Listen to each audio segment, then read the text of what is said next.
Ya makna Quran jatuh saja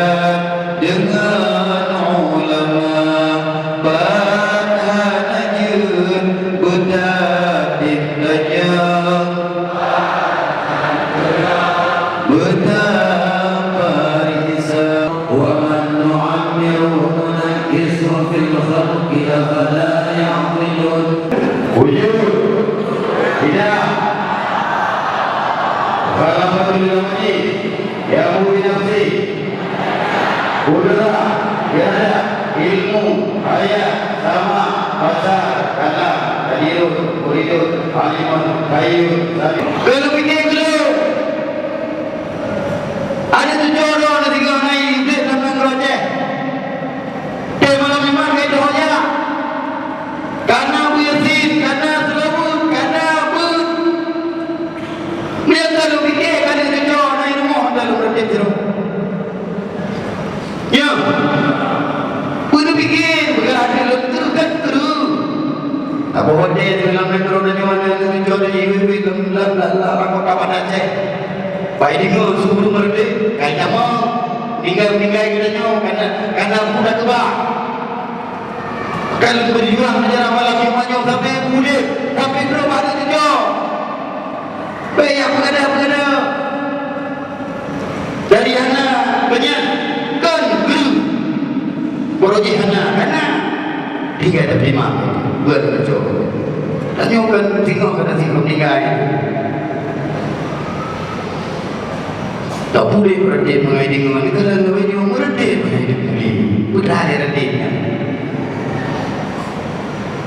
dia jadi kata buat kita jauh tengok buat tidur lihat tentu gimana ada gerol gimana ya ada fikir gerol boleh ada fikir enak boleh beza dengan ada nak cucu kita kalau menjadi fikir gerol kasih kalau dia kasih saya cara dunia kerja Berdek dari rumah banyak mana kita dapat Pak Berdek rumah dia berdek lapangan hari ini juga lautnya. Bunyi kalam le ayat Aceh. Oh zikir ya, banyak zikir ya. Ayo zikir ya, berdek kan. Anak Aceh le baru dicoranya orang dek. Udah apa impact apa jalan.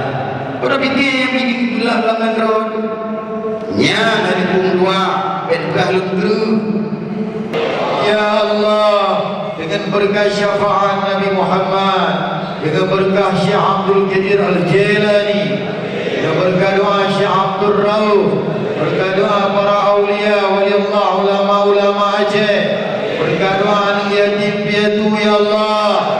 dengan keberkahan dengan kemuliaan dengan keagungan asma-Mu yang kami agungkan ya Allah ya Allah matikan kami husnul khatimah ya Allah matikan kami husnul khatimah ya Allah matikan kami husnul khatimah ya Allah ya Allah sehatkanlah ulama-ulama kami di Aceh ya Allah sehatkanlah guru-guru kami ulama kami Abu Dumin ya Allah sehatkanlah Abu Ya Jamaluddin Wali guru kami ya Allah sehatkanlah Abu Mudi Samalanga ya Allah sehatkanlah Abu Lodibung ya Allah sehatkanlah Abu Muslimum ya Allah